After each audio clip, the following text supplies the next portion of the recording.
Hi, Democrats. It is Monday, November 6th, and it's time for the Chair's Daily Live. Happy Monday. It is November 6th, folks. I'm just telling you, this year is flying.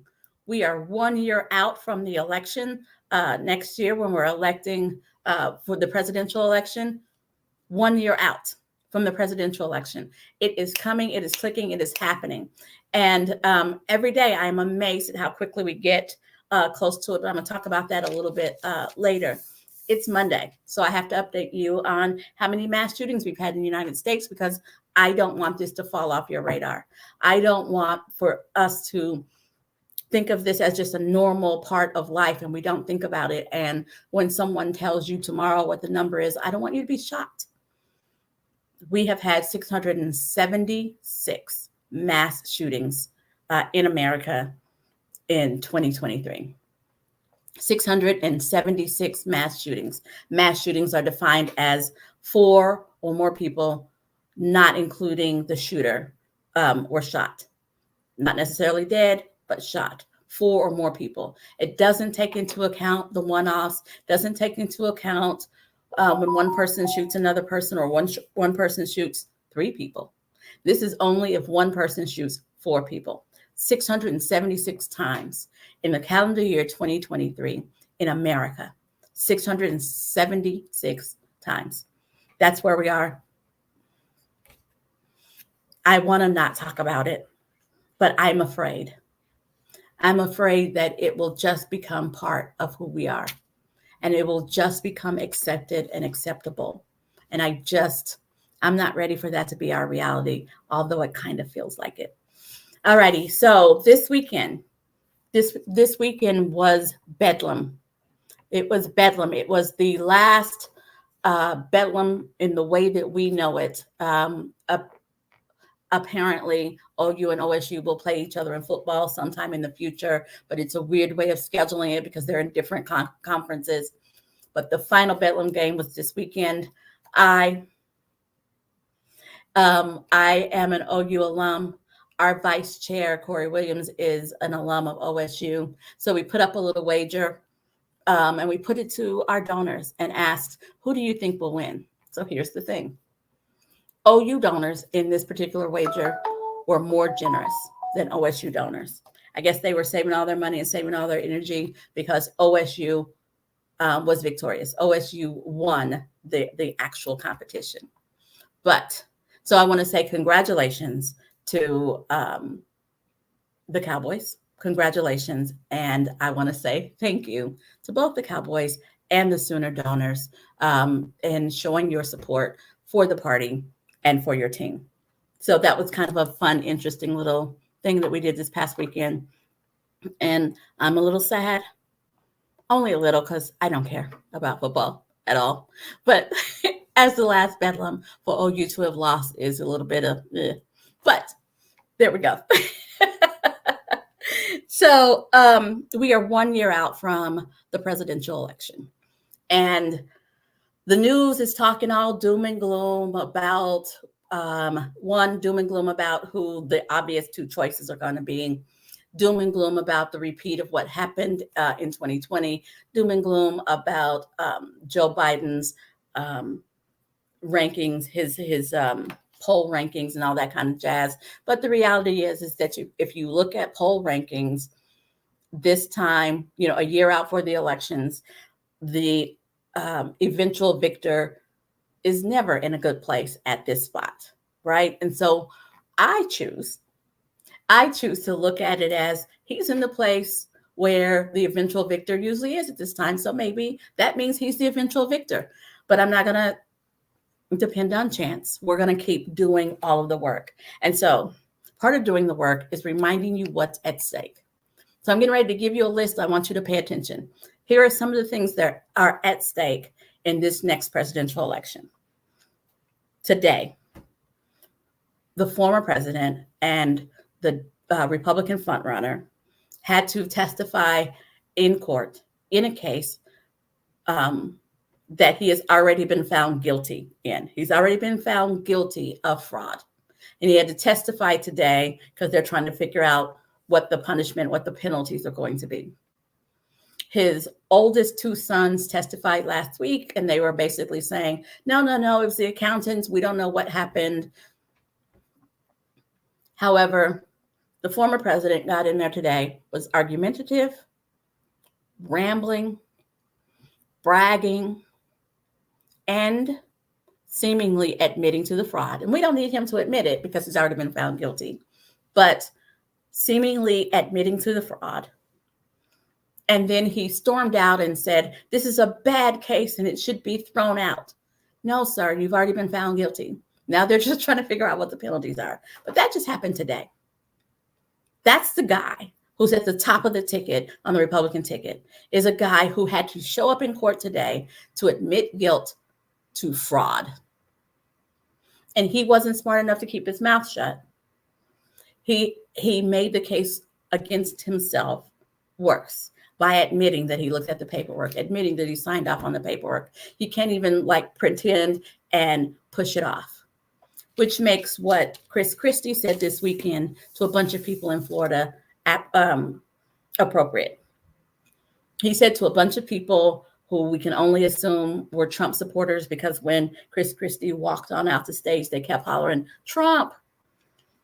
Chris Christie said, your anger against the truth is reprehensible. So when people say, I don't understand how people can vote for him, I don't understand, it's because these people are not tethered to the truth. The truth isn't what they're using to make their decision about voting for the president. Or maybe they are and they don't care. I'm not real sure, but trying to apply the logic as it is in my brain doesn't actually work well. So what else is at stake? Today, in Michigan, the FBI arrested and charged one more, one more participant in the January 6th insurrection. One more participant was charged. His name was Dominic Jakubowski. He was arrested and charged. So here we are. Nearly 3 years after the fact, and we're still finding and charging people. That's what we have to look forward to. That's what we have to look forward to if we keep going down the path we are. If we elect the guy who's at the top of the ticket on the other side, right? In his testimony today, he said he didn't pay attention to something he signed because he was too busy being president in 2021. He was president for less than 3 weeks in 2021. He was president less than 3 weeks in 2021. Did that somehow take up the whole year? But that's what he said. Now, some of the pundits on TV today have been saying, well, I worry about his age. Maybe he's not up to it.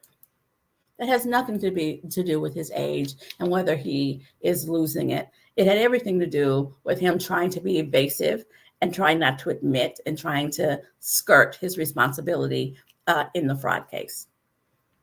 I don't want to live in a country where we just decide that someone has had enough birthdays that what they think and want don't matter anymore, even if we're talking about that guy. That's what the Republican Party has become. They have become the party of MAGA. I like to say that I believe in a two-party system because we need checks and balances. We don't really have a whole lot of checks and balances, but I don't know if I want to call MAGA a party, but that is what's happened over there. Some of the bills that they're putting forth that people who are running for Congress will be running on for the election of 2024. The 6-week abortion ban with no exceptions for rape or incest. Making it easier for criminals to carry guns because they're removing all of the safeguards. Allowing and encouraging book bans. Attacking members of the LGBTQ community just with all kinds of laws, be it young folks, be it folks who are just minding their business trying to go to work, be it folks who are just trying to find a place to live. And don't forget, as part of the book ban and part of this attack on education, that more than 5 MAGA folks have stood at a podium, spoken into a microphone to say that Black folks somehow benefited from slavery. That is what is happening on the other side. That is what is coming out of the other side. And that is what's at risk. So if telling you all the bad things doesn't work, because it doesn't work all the time, let me tell you some good things.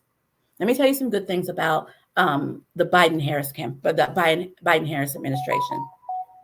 They capped insulin prices.